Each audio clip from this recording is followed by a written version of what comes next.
வணக்கம் நண்பர்களே. இன்றைக்கி நம்ம என்ன பார்க்க போகிறோன்னா குளிர்ச்சி நிலை பிராணாயாமங்களில் நிறைய வரிசையாக பார்த்துட்டு வந்துட்ருக்கோம் இல்லையா. நாடி சுற்றி இப்படி வரிசையாக பார்த்துட்டு வந்துட்ருக்கோம். அதில் இது வந்து குளிர்ச்சி நிலை பிராணாயாமம். அது எப்போனா எல்லா மூச்சு பயிற்சியும் பண்ணி முடித்த அப்புறம் இப்போ எப்படி ஆசனங்கள்லாம் பண்ணால் சாந்தி ஆசனம் கடைசியாக பண்ணுறோம் இல்லையா, அந்த மாதிரி மூச்சு பயிற்சியெல்லாம் முடிக்கிறப்ப இந்த குளிர்ச்சி நிலை பிராணாயாமத்தில் ஏதாவது ஒன்று நீங்கள் பண்ணி முடிச்சுட்டு தான் முடிக்கணும். இதுதான் சரியானது. நமது அந்த மூச்சு நிலை, மூச்சு குழல்லேருந்து நுரையீரல் வரைக்கும் எல்லாத்தையுமே வந்து கூல் பண்ணி அதை வந்து சாந்தப்படுத்தி அப்படியே ஆஃப் பண்ணுறதுக்கான பயிற்சி தான் இது. அது மட்டும் இல்லை, இது வந்து வாய் சம்மந்தப்பட்டது. பல்லு பிரச்சனையிலேருந்து, அடுத்தது பார்த்திங்கன்னா ஈறு பிரச்சனையிலேருந்து, வாய் துர்நாற்றம் அந்த மாதிரி பிரச்சனையிலேருந்து எல்லாத்துலேயும் நம்மளை வெளியில் கொண்டு வந்துடும். ஸோ அந்த மாதிரியான இந்த குளிர்ச்சி நிலை பிராணாயாமம், அதாவது சித்தளி பிராணாயாமம், சித்தகாரி பிராணாயாமம், சதந்தா பிராணாயாமம், இந்த 3 பிராணாயாமமும் எப்படி செய்கிறதுன்னு பார்ப்போம் வாங்க.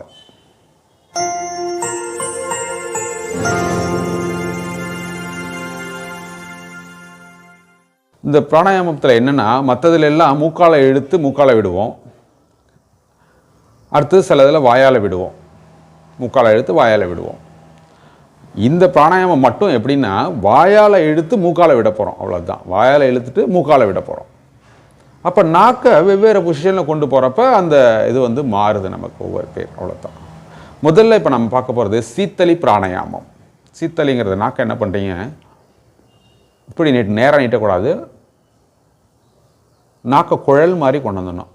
இது சிலருக்கு வராது. அப்போ என்ன பண்ணுங்க, கண்ணாடி முன்னாடி நீட்டு நாக்கை பிடிச்சிட்டு அப்படி நாக்கை வளைச்சி வெளியில் வச்சு உதட்டால் பிடிச்சிங்க. எப்படி கொஞ்ச நாள் பழகுனீங்கன்னா ஆட்டோமேட்டிக்காக வந்துடும். இல்லைன்னா வாயை வச்சுட்டு நாக்கை உள்ளே மடக்கி வெளியில் தள்ளிங்கன்னா வந்துடும். நிறைய பேருக்கு இது வரமாட்டாங்குது, அதனால சொல்கிறேன்.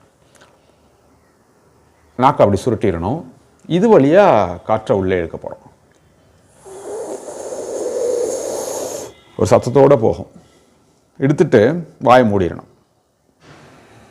கையை வந்து சின்முத்திரை, கட்டை விரலையும் ஆள்காட்டி விரலையும் சேர்த்து மற்ற விரல்கள் 3ஐயும் நீட்டிட்டு அப்படி சின்முத்திரையில் உட்காந்து தான் பண்ணணும். கவனிங்க, அப்படி வச்சிடறோம். இழுத்துட்டு நாக்கை இழுத்துட்டு மூடிடணும். கண்களை மூடிக்கணும். ஃபுல்லாக விட்டுறோம். அதே 1:2 தான். 1 மடங்கு நேரம் இழுத்து 2 மடங்கு நேரம் வெளியிடணும், அவ்வளோதான். நீங்கள் எத்தனை செகண்ட் வேணாலும் இழுத்துங்க. 4 செகண்ட் இழுத்தாலும் சரி, 10 செகண்ட் இழுத்தாலும் சரி, எவ்வளோ இழுக்கிறீங்களோ 2 மடங்கு நேரம் வெளியில் விடணும், அவ்வளோதான்.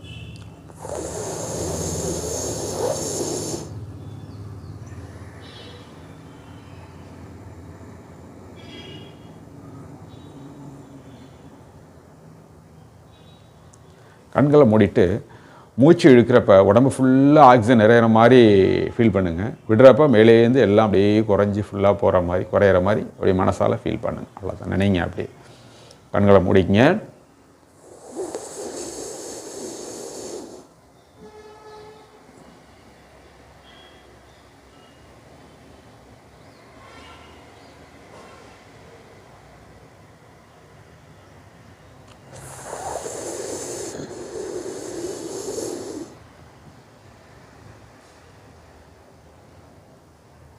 இது மாதிரி 10 மூச்சு. இது சீத்தளி பிராணாயாமம்.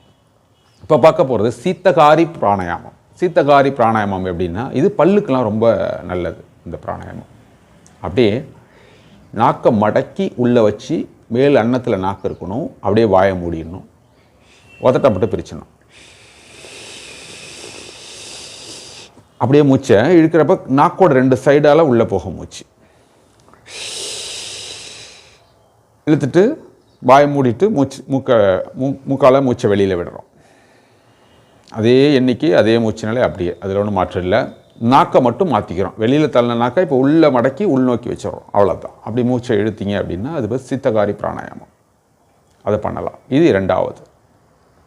அப்புறம் சதந்தா பிராணாயாமம் அப்படிங்கிறது வந்து பார்த்திங்கன்னா,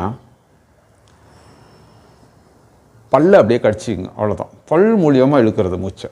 பல்லை கடிச்சிட்டு உதனை மட்டும்தான் திறக்கிறீங்க. நாக்கு சாதாரண உள்ளே இருக்கட்டும். பல்லை கடிச்சிட்டு அப்படியே மூச்சு விடுறோம்.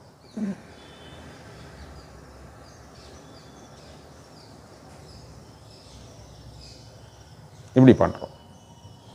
இந்த பிராணாயாமம் அதே மூச்சு நிலை அப்படியே தான் பண்ண போகிறோம். பல்லை மட்டும் வாயை மூடிட்டு பல்லை கடிச்சிக்கிறோம். அப்படியே கடிச்சிட்டு வாயை மூடிட்டு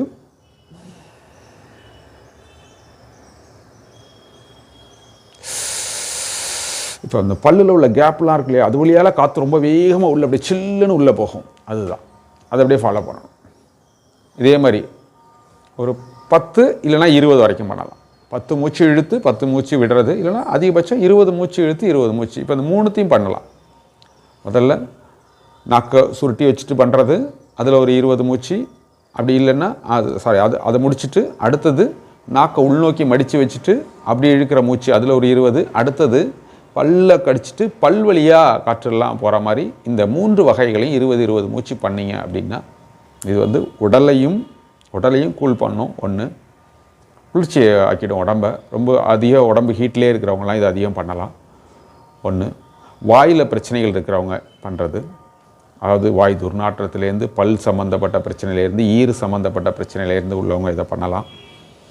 அதுக்கு அடுத்தது குரல் நல்லா இருக்கிறது அந்த மாதிரி நிலைக்கு பண்ணுறவங்க. அதுக்கப்புறம் நம்ம உடம்பை வந்து கூல் பண்ணுறதுன்னு சொன்னோம் இல்லையா, அந்த மாதிரி கூல்ஸ் பண்ணுறது. அப்புறம் நம்ம இந்த மூச்சு பயிற்சியெல்லாம் பண்ணணும், அதை சாந்தப்படுத்துறதுக்கான இது மூச்சு பயிற்சியோட சாந்தி ஆசனம்னு வச்சுக்கோங்களேன். அப்படி அதெல்லாம் பண்ணலாம். இந்த மாதிரி இந்த 3 நிலை குளிர்ச்சி பிராணாயாமங்கள் செய்து நலம் பெற்று வளமுடன் வாழுங்கள். நன்றி, வணக்கம்.